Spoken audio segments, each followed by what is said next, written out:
কবি সৌম্যকান্তি চক্রবর্তীর কবিতা নেতাজি সুভাষ। দেশের প্রতি মাটির প্রতি ভালোবাসা ছিল নিরলস। দেশমাতৃকার দামাল ছেলে তুমি সুভাষ চন্দ্র বোস।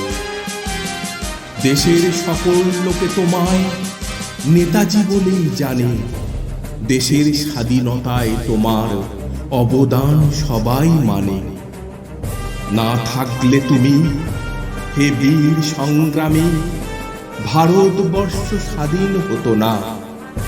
তুমি তো ছড়ালে স্বাধীন চেতনা। আজ এই স্বাধীন ভারতে তোমায় প্রণাম জানাই। ভারতবাসী যেন কখনো তোমাকে ভুলে না যায়। আজকের দিনে আমার দেশে তোমায় সকলে স্মরে না।